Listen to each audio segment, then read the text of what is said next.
Assalamualaikum warahmatullahi wabarakatuh. Perkenalkan, saya dari kelompok di jaringan komputer Universitas Pelita Bangsa. Perkenalkan, nama saya Rahmat Basri dengan NIM 311910060.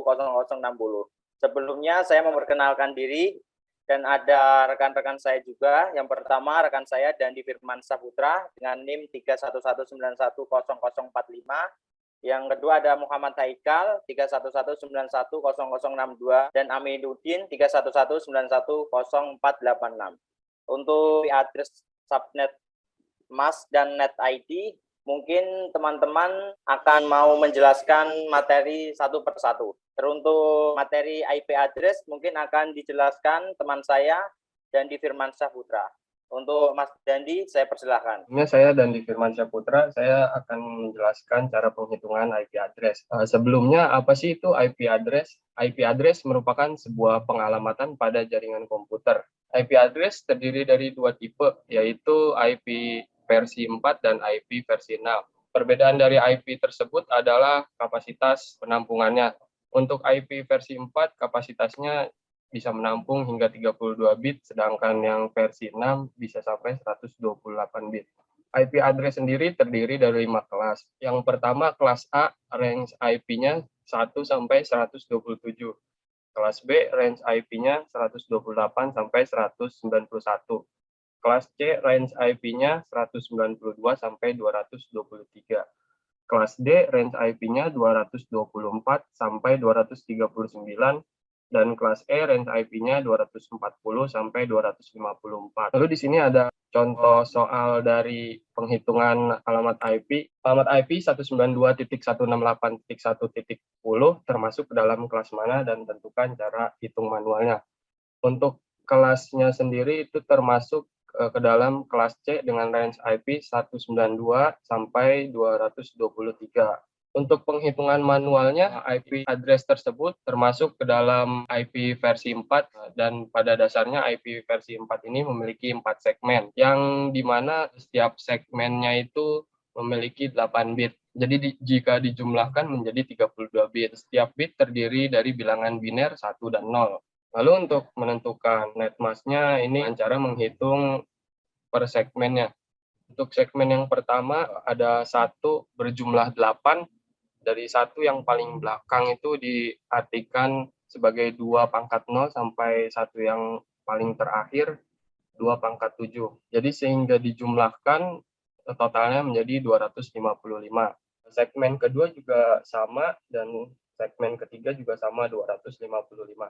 Untuk segmen yang keempat ini dijumlahkan dari 1 yang paling awal itu yang hanya ada 5 bit satunya, dan nolnya itu dijumlahkan dan hasilnya menjadi 245 untuk segmen yang keempat. Jadi untuk net mask dari IP address 192.168.1.10 adalah 255.255.255.248. Mungkin itu saja yang dapat saya sampaikan mengenai IP address. Lalu selanjutnya akan disampaikan oleh teman saya. Terima kasih. Ya teman-teman, untuk IP address mungkin sudah dijelaskan oleh Mas Dandi Firmansyah. Dan untuk materi selanjutnya, subnet mask akan dibacakan materinya oleh teman saya, Aminuddin. Untuk Aminuddin, saya persilahkan. Subnet mask. Sebenarnya, IP address dan subnet mask mempunyai peran yang berbeda. Keduanya memiliki peran sebagai untuk dapat membantu komputer Anda dikenali oleh jaringan. Yang membedakan mereka adalah presisinya. Jika alamat IP akan menunjukkan alamat persis komputer Anda, subnet mask akan menunjukkan lokasi umum tempat IP Anda ditempatkan. Contoh soal, sebutkan network ID, broadcast ID, subnet mask, dan host ID pada IP 1192.168.100.80/25. Di sini saya melakukan perhitungan IP kelas C. Untuk menghitung host ID /25 sama dengan yaitu jumlah bit, total bit yaitu 32 dikurangi 25 sama dengan 7. Berarti yang kita cari bit 2 pangkat 7 sama dengan 128. Berarti jumlah host ID sama dengan 128 host. 128 host ini nantinya dikurangi 2, yaitu untuk network ID dan broadcast.